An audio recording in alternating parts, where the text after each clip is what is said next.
നമസ്കാരമുണ്ട്, ബിനിക്കുട്ടനാണ്. അപ്പോൾ ബിനിക്കുട്ടൻ ബോക്സിൻ്റെ മറ്റൊരു എപ്പിസോഡിലേക്ക് എൻ്റെ പ്രിയ പ്രേക്ഷകർക്കെല്ലാം സ്വാഗതം. എല്ലാവർക്കും ഓട്ടമൊക്കെ ഉണ്ടെന്ന് കരുതുന്നു. കാലാവസ്ഥയൊക്കെ മോശമായിട്ട് വരുവാണ്. എല്ലായിടത്തും പനിയും കാര്യങ്ങളാണ്. നമ്മളൊന്നാതെ ഈ പനി കേസുകളാണ് ഒരുപാട് കൊണ്ടുപോകുന്നല്ലേ ഇപ്പോഴത്തെ ഈ പനി, ഇൻഫെക്ഷൻ പനി, ചുമ അങ്ങനെയുള്ള പ്രശ്നങ്ങൾ. അപ്പോൾ നമുക്കും അത് വരാൻ ചാൻസ് കൂടുതലുണ്ട്. അതിൻ്റെ പേരിൽ മാസ്കൊക്കെ ഇട്ട് നമ്മൾ വണ്ടി ഓടിക്കുക. ഞാനും മാസ്കൊക്കെ ഉപയോഗിച്ച് തുടങ്ങി. കുറച്ച് കാലം മാറ്റി വെച്ചിരുന്ന സാധനമാണ്. പൊടിയുടെ ശല്യം, കാലാവസ്ഥ, തണുപ്പ്, ഇതൊക്കെ വരുമ്പോഴത്തേനും ഓരോരോ പ്രശ്നങ്ങളാണ്. അതുപോലെ ഞാനിന്നൊരു വീഡിയോ ആയിട്ട് വരാൻ കാരണമെന്ന് പറഞ്ഞാൽ നമ്മുടെ ഈ വണ്ടിയുടെ RC ഇൻഷുറൻസ് ഇത് രണ്ടുമായിട്ട് ബന്ധപ്പെട്ടുള്ള കാര്യം പറയുന്നു. അപ്പോൾ ഒന്നെന്ന് പറഞ്ഞാൽ നമ്മുടെ വണ്ടിയിൽ നമ്മൾ വണ്ടി കൊടുക്കുമ്പോഴും നമ്മൾ വണ്ടി വാങ്ങുമ്പോഴും നമ്മൾ RCയിലുള്ള പേര് മാറ്റാൻ അടിയന്തരമായിട്ട് ശ്രദ്ധിക്കണം. അതായത് അത്യാവശ്യമായിട്ട് തന്നെ നമ്മൾ കൊടുക്കുന്നവർ RCയുടെ പേര് മാറ്റണം. കാരണം നമ്മൾ ഈ വണ്ടിയൊക്കെ നമ്മളെ പെങ്ങന്മാരുടെയോ അമ്മമാരുടെയോ അച്ഛന്മാരുടെ, നമ്മുടെ സഹോദരങ്ങളുടെ, കൂട്ടുകാരുടെ പേരിലേക്കായിരിക്കും ചില കാരണങ്ങളാൽ അവരുടെ പേരിലായിരിക്കും നമ്മൾ വണ്ടി എടുത്തിട്ടുള്ളത്. അപ്പോൾ അതിൻ്റെ പേരിൽ ഈ വണ്ടി വാങ്ങുന്ന ആൾ ഏത് തരം ആളാണെന്ന് നമുക്കറിയാൻ പറ്റില്ല. മിക്ക ആൾക്കാർ ഈ എക്സ്ചേഞ്ചിന് കൊടുക്കും. ഷോറൂമിലൊക്കെ കൊണ്ടുവന്ന വണ്ടി, ഈ എക്സ്ചേഞ്ച് കൊടുക്കുന്ന വണ്ടി നമ്മൾ എക്സ്ചേഞ്ച് കൊടുത്തോ പൈസ മേടിച്ച് നമ്മൾ പുതിയ വണ്ടി എടുത്ത് നമ്മുടെ പാട്ടിലേക്ക് പോകും. നമ്മളിവിടെ നോക്കത്തില്ല വണ്ടി പേര് മാറിയോ ആർക്കെങ്കിലും കൊടുത്തോ എന്ന് വെച്ചാൽ ഷോറൂമാർ ഈ വണ്ടി കൊടുക്കുന്ന സമയത്ത് പേര് മാറാൻ നിൽക്കുക. ചിലപ്പോൾ അതിന് സമയം എടുക്കും. വണ്ടി ആരും മേടിക്കണ്ടേ, കൊടുത്ത വണ്ടി, സെക്കൻഡ് ഹാൻഡ് വണ്ടികൾ. അപ്പോൾ സെക്കൻഡ് ഹാൻഡ് വണ്ടിക്ക് ആവശ്യമുള്ളത് വന്നപ്പോൾ വണ്ടി എടുക്കും. ഈ വണ്ടി മേടിക്കുന്നവർ ഏത് ടൈപ്പിലുള്ള ആൾക്കാരാണെന്ന് പറയാൻ പറ്റത്തില്ല. അവർ വണ്ടി എടുത്തുകൊണ്ട് പോകും.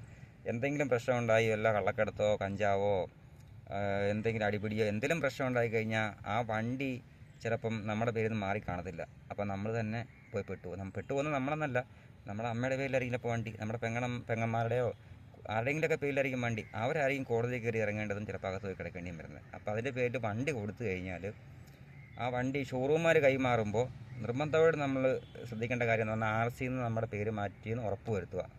നമ്മൾ അപേക്ഷ കൊടുത്തിട്ടുണ്ട് എന്നുള്ള കാര്യം നമ്മൾ ഉറപ്പ് വരുത്തുക.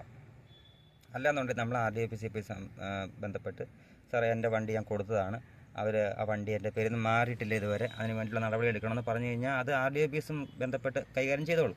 അപ്പോൾ അത് ആദ്യം ശ്രദ്ധിക്കണം. രണ്ടെന്ന് പറഞ്ഞാൽ ഇൻഷുറൻസ്. നമ്മൾ കൊടുക്കുന്ന വണ്ടി വാങ്ങുന്ന ആളാണ് പ്രത്യേകം ശ്രദ്ധിക്കേണ്ടത്. ഇൻഷുറൻസിൽ നിന്ന് പേര് മാറ്റാൻ ശ്രദ്ധിക്കുക. അല്ലാന്നുണ്ടെങ്കിൽ ആ വണ്ടി എവിടെയെങ്കിലും പോയി തട്ടോ മുട്ടോ എന്തെങ്കിലും, പ്രത്യേകിച്ച് പ്രൈവറ്റ് വണ്ടിയാണ്. ടാക്സിക്ക് അത്രയും പ്രശ്നമില്ല കേട്ടോ. പ്രൈവറ്റ് വണ്ടിക്കാരാണ് ശ്രദ്ധിക്കേണ്ടത്. കാരണം ഈ വണ്ടി വാങ്ങുന്നവർ പിന്നെ ആ വാങ്ങുന്ന ആളുടെ പേരിൽ തന്നെ, ആരുടെ പേരിലാണ് വണ്ടി എടുത്ത് അയാളുടെ പേരിൽ തന്നെ വണ്ടി ഇൻഷുറൻസിന് പേര് മാറ്റാൻ ശ്രദ്ധിക്കുക. അല്ലാന്നുണ്ടെങ്കിൽ അതും വലിയ തലവേദന പിടിച്ചൊരു കേസ് കേട്ടാണ്.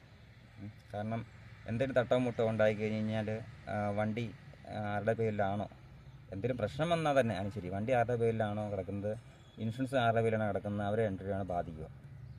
പിന്നെ ഇൻഷുറൻസ് മാറ്റാമെന്ന് പറഞ്ഞു കഴിഞ്ഞാൽ നമുക്ക് അതിൻ്റെ തട്ടം മുട്ടം ഉണ്ടായി എന്തെങ്കിലും ക്ലെയിം ചെയ്ത് എന്തെങ്കിലും പ്രയോജനമൊക്കെ ഉണ്ടാവണമെങ്കിൽ വണ്ടിയുടെ RC ആരുടെ പേരിലാണോ അവരുടെ പേരിൽ തന്നെ വണ്ടിയുടെ ഇൻഷുറൻസ് മാറ്റേണ്ടതുണ്ട്. അപ്പോൾ ഇതിനാണ് ശ്രദ്ധിക്കുക.